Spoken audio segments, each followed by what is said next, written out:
This is a warning for traditional mutual fund investors. Hi, I'm John McNeil, and this is the Invest Strong Network. Welcome. So, I've noticed something very dramatic that has happened in the mutual fund industry in the month of December 2021. Now, let me give you a bit of background here. When I began my overall investment journey back in the 1990s, the very first real investments I ever made were in diversified mutual funds from 20th Century Investors, which is now known as American Century, and also Invesco mutual funds, and then also the Lou Holland Growth Fund, which is now called the American Beacon Discovery Fund, and also a Vanguard mutual fund that invested in high yielding corporate bonds, right? All right. So,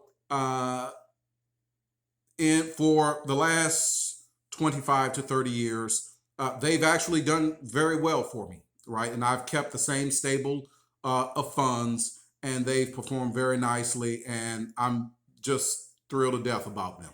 But something is happening this year that the mutual fund investors, not only in these particular funds, but I think in funds in general, need to be aware of.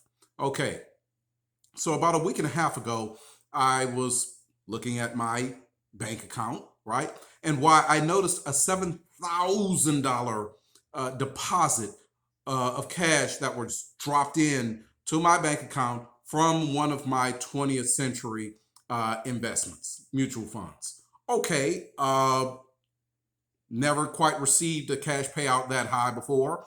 But, hey, I'll take it. Yeah, yay, 7 grand. Okay. A few days later, I received a near $8,000 cash drop into my bank account from one of my Invesco mutual funds. And now I was kind of shocked because that's an awful lot of cash to be generated by one mutual fund who make up actually a fairly small portion of my holdings, right? But what are you gonna do? All right. A few days later, wake up, check the bank account. What do you know? A staggering $10,000 had been dropped into my bank account, cash, via one of my 20th century mutual funds. Now, why do I recount all of this? Here's the deal. So, for these mutual funds, during the course of a year, they're constantly buying and selling securities that comprise their portfolios, right? Now, as they do that, they book capital gains and they hold the capital gains in their overall share price, right? So that's fine because when they hold it in the share price, it's a tax-free capital gain. Yay! So you see the capital growth in your mutual fund shares, but there's no tax added on. However, at some point, these mutual funds are required to distribute either in cash or reinvested in the mutual fund, additional mutual fund shares, these capital gains, right? And the thing is, when they do that, that generates a gargantuan tax bill for the mutual fund shareholder, right? That being Brother John. So among millions of others, of course, but I'm saying from my standpoint, this is what's happening, right? Now, if in fact you are holding these mutual fund shares in an IRA or 401k plan or some other kind of qualified retirement plan, no worries, right? These are all tax deferred things. And so the cash that's generated from these capital gain distributions are neither here nor there for the moment. However, if you are like Brother John, and in fact, you own shares in these mutual funds outside of a qualified retirement plan, ho, ho, ho, look out. You're going to owe Mr. Sam a hefty settlement in 2022, right? So, what can be done?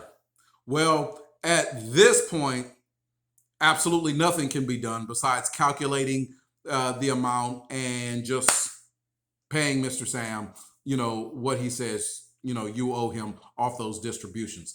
Now, what the mutual fund will do is they will actually drop the value of their shares, actually drop the value of it in order to distribute the capital gains and dividends either in cash or reinvested in additional shares, right? So you kind of get a double whammy there. First of all, you get paid out in highly taxable capital gains and distributions and dividends, and then the value of your mutual fund shares are reduced, right? And that is a bummer on both sides of it, as far as I'm concerned. Now, some may say, "Hey, Brother John, why are you complaining? You just got $24,000 worth of cash dropped into your bank account via your mutual fund investments." Yes, that is correct. But that actually creates a third issue that mutual fund shareholders like myself will have to deal with.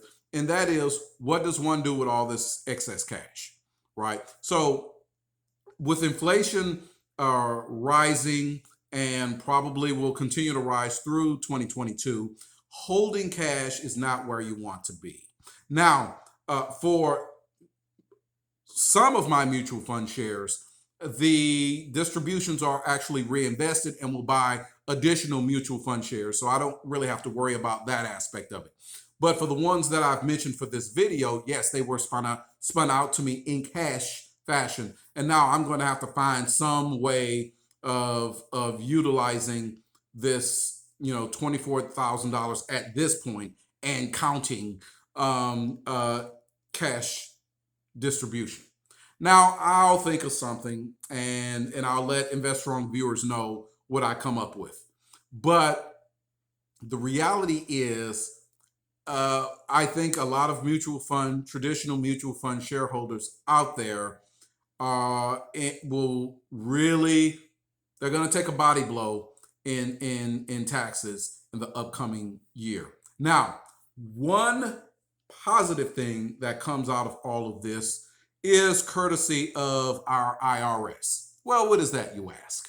Well, the IRS, in its wisdom, and the Congress, which of course creates these tax laws, they have elected to tax capital gain distributions and dividend distributions at a much lower rate than income generated from either interest in a bank account or labor via a W-2 form at your job, right?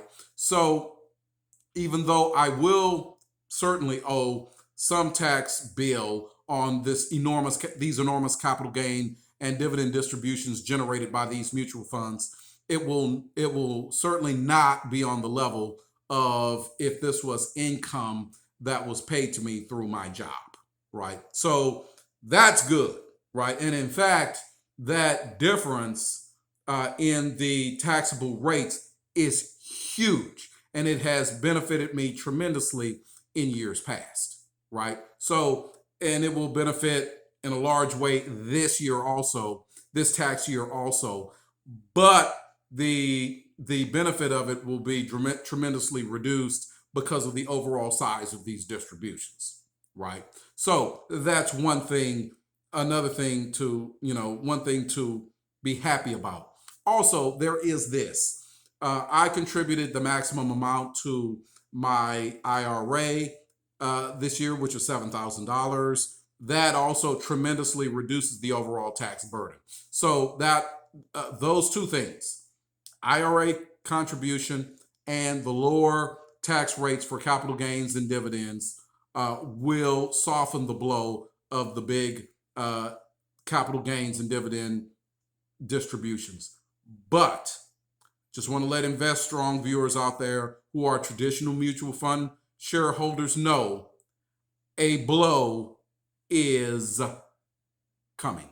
Okay, so I want to let you know that. Not a downer, just get prepared for it.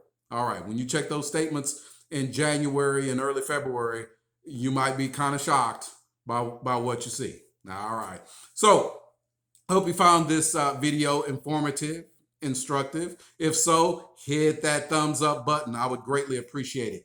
Thank you very much. Also, leave a comment. Let me know if you've received any massive distributions and what that's doing to your overall tax rate and investment philosophy. I'd love to know. And of course, subscribe! If I have to grab you around the neck and shake you until you subscribe to Invest Strong, I'll do it. Well, no, I won't do that. But please subscribe to Invest Strong. Thank you so much, friends, and good blessings.